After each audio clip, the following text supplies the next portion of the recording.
We have Harriet Schofield doing a talk now. So the need for speed is exploiting race conditions. Hi everyone, thanks for coming along right near the end of a very long and warm day to learn about race conditions. So I'm Harriet, I work at KPMG in the cyber defence team as a penetration tester. I've been at KPMG for coming up to 3 years now. In terms of qualifications, I'm a Czech team member, so I am slightly qualified to be talking to you about this today.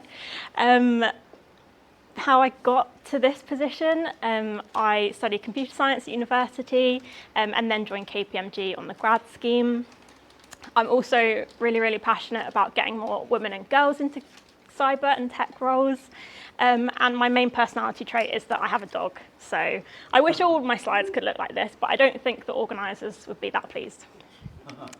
So what are we going to be talking about for the next 15-20 minutes? We're going to go through a chaining of 2 different vulnerabilities that we've been seeing a lot more recently with our clients.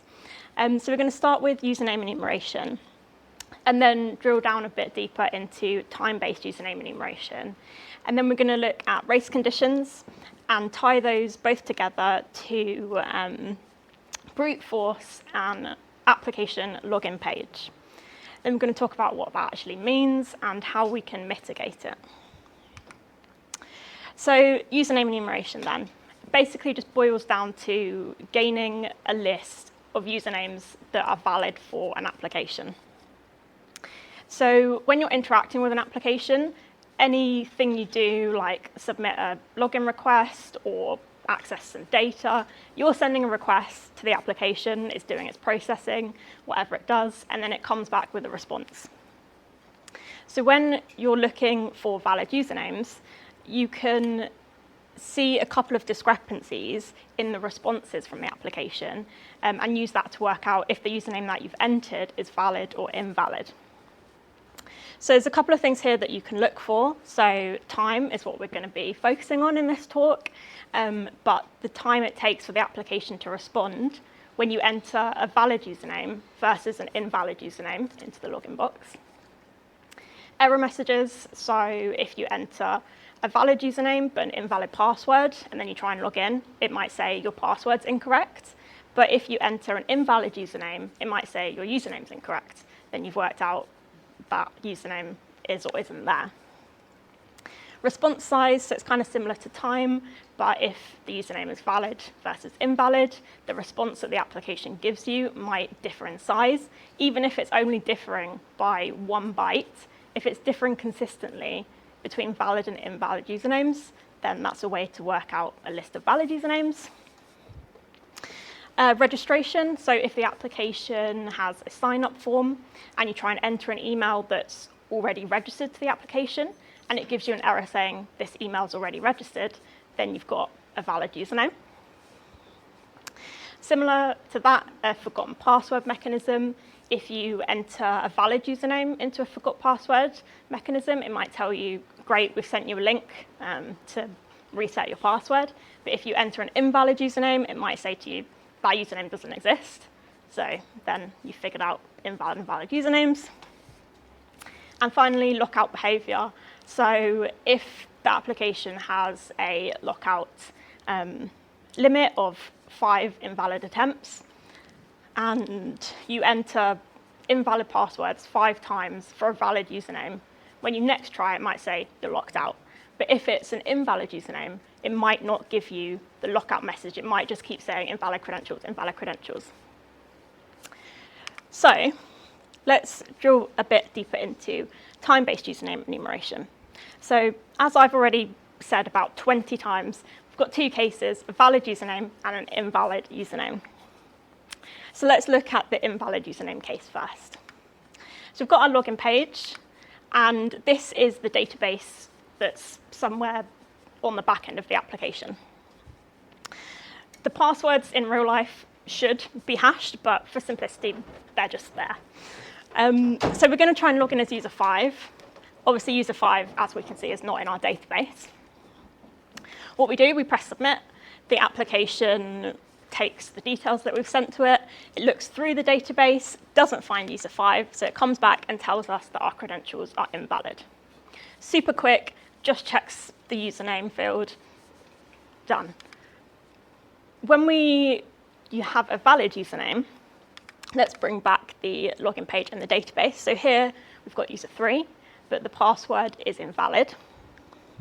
So press submit. Again, the application goes to the database, looks down the database, finds that user 3 is there.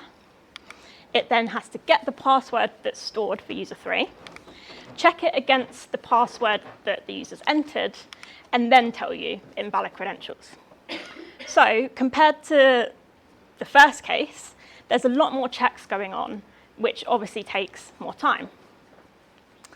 So let's see this in a real-life example. Who is familiar with Burp Suite here? OK, quite a few people. For those who aren't familiar with Burp Suite, it's a sort of proxy tool. So as I said, you're sending requests to the application sends back responses. Burp Suite can sit in the middle, and it can sort of look at and intercept the requests and responses as they go past. So we've got our two cases here. The column all the way to the right is the time, and it's in milliseconds. So you wouldn't notice it to the human eye, but as we're capturing it using this tool, it can tell us exactly how long it's taken. So in the top one with the orange highlights there, we've got our invalid username case. We can see the time is 39 and 40 milliseconds. With our valid username case in the blue, the times are coming back as 190 and 160. So as you can see, it's quite a significant difference because the application is doing all those extra checks, checking the password, and then returning back. So if you supplement this with a bit of OSINT, for example, if you're pen testing a company's login portal or something like that, go on their company LinkedIn, scrape through the employees, then you've got a list of usernames that might be in the application, chuck them all out the application, see what the response times are, and then you've got your list of valid usernames. Perfect. We've got our list of valid usernames. Here's the login page again. Right, let's brute force and try and find the passwords. So we just chuck the usernames at the login page and cycle through with different passwords, see if we get any hits. Easy. Well, it might not work like that because the application might enforce some mitigating controls, such as account lockouts, so you're only going to have 5 attempts before you get locked out, or a strong password policy, so which makes it a lot less likely that we're actually going to guess the password in those 5 attempts. So this is where race conditions come in. So race conditions occur when an application accepts requests at the same time and processes them at the same time without proper protections. That's a confusing sentence, but I've got another PowerPoint diagram, so we'll work out what it actually means. Let's bring back our login prompt. This time, we'll bring it back 3 times. We're an attacker. We've got 3 tabs, and we're going to try and brute force user 3's password.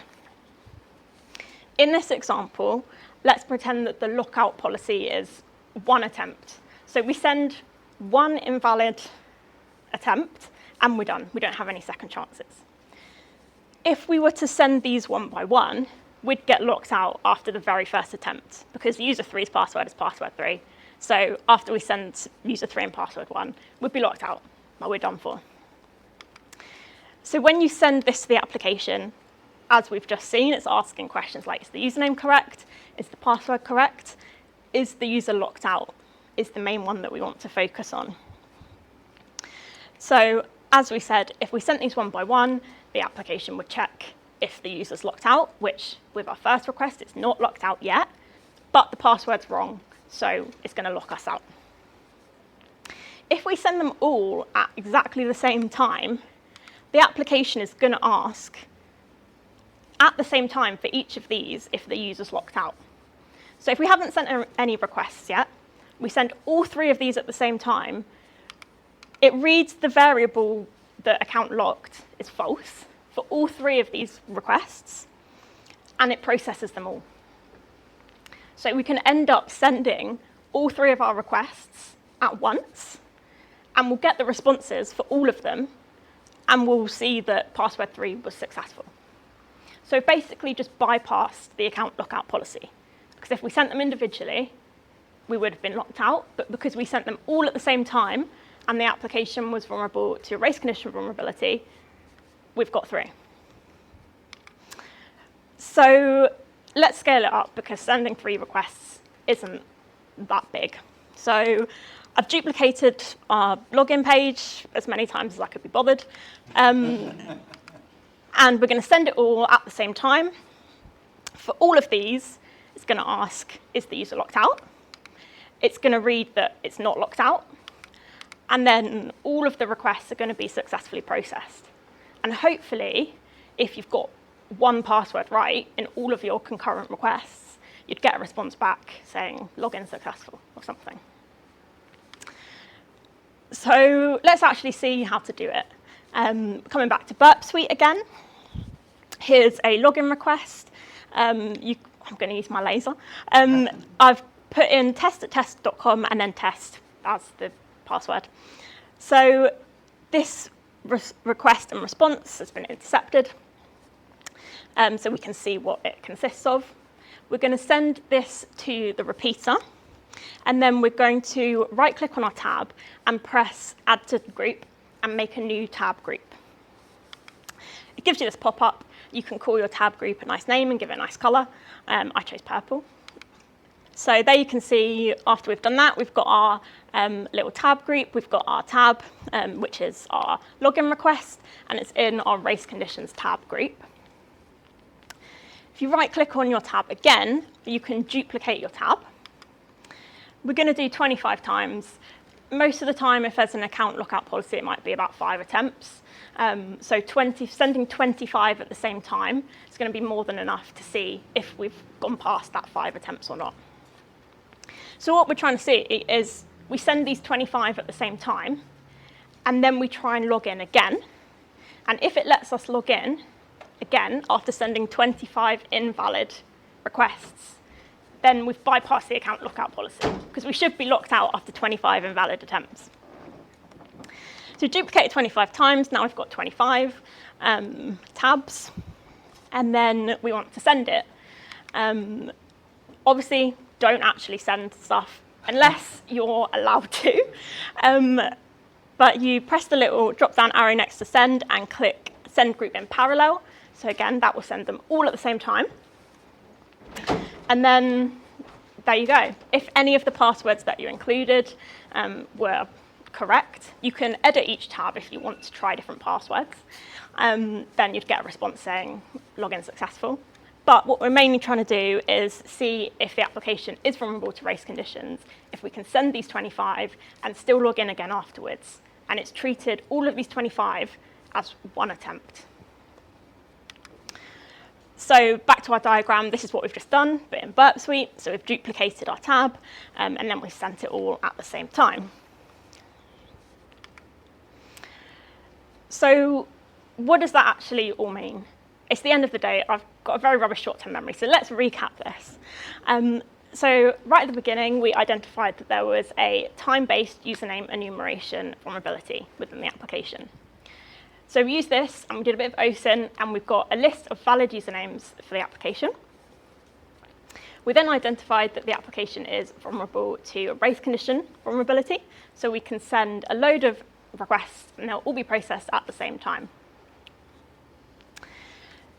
Those 3 steps is enough to prove that these vulnerabilities exist, and it's enough to raise a finding in a penetration test.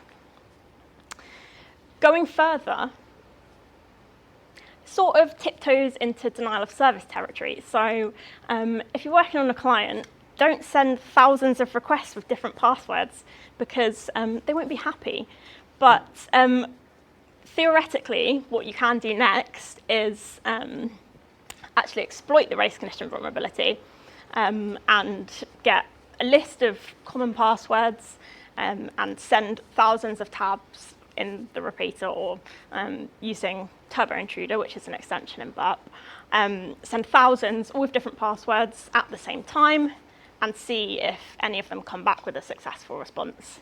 But obviously, sending thousands of requests at the same time is a bit sketchy.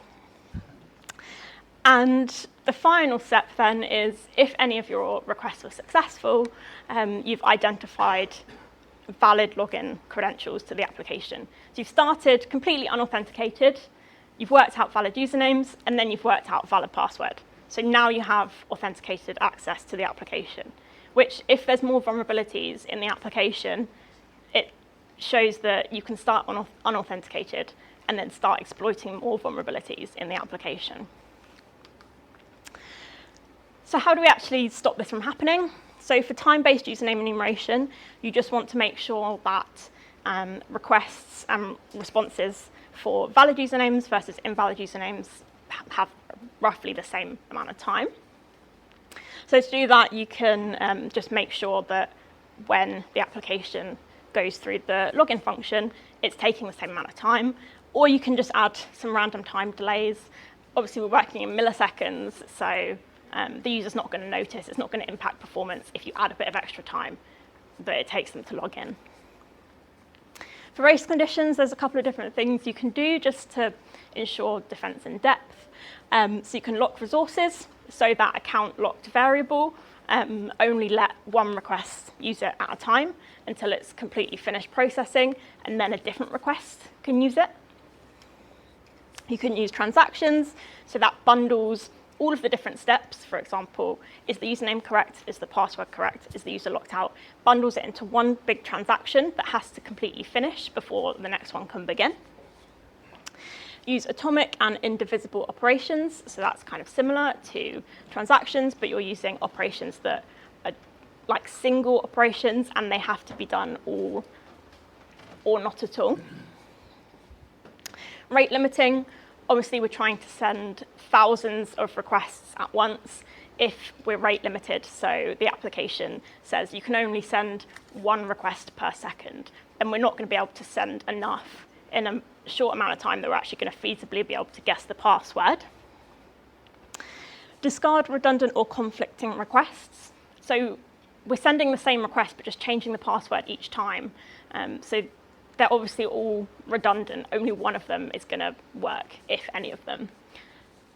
And finally, avoid mixing data from different storage places. So we're checking if the username's correct, we're checking if the password's correct. If the application has to go to different places to get that data, it leaves a bigger window that the race condition can be exploited. That's everything. If you're interested in race conditions, do check out the Portswigger labs on it. Portswigger create Burp Suite, so they have a really good set of labs, and it's all completely free as well.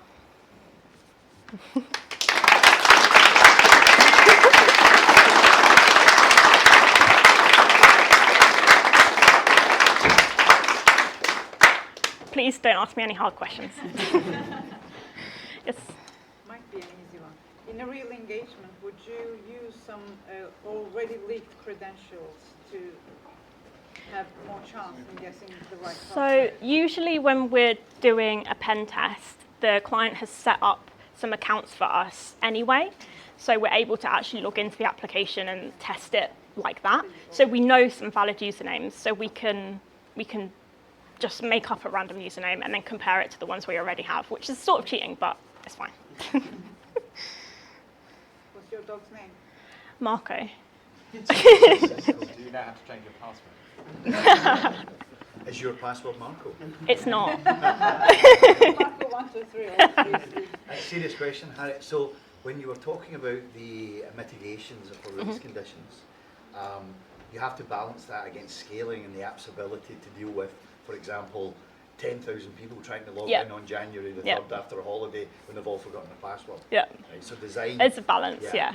But I mean, with rate limiting and stuff like that, you can sort of work out what a reasonable amount of requests might be on a day-to-day basis for your application, and then sort of limit it to a reasonable value. So. Yeah, makes sense. Thank you. Question might be a little naive, but if you end up enumerating a username successfully, well, the account is locked anyway, right? As part of your efforts. So what can you do with that username? Well, it depends what method of enumeration you're using. So if you're using time-based username enumeration, you only need to send one request with the valid versus invalid username. So you're only sending one request to just see how long it takes the application to respond to you. So with just one request, you shouldn't be locked out.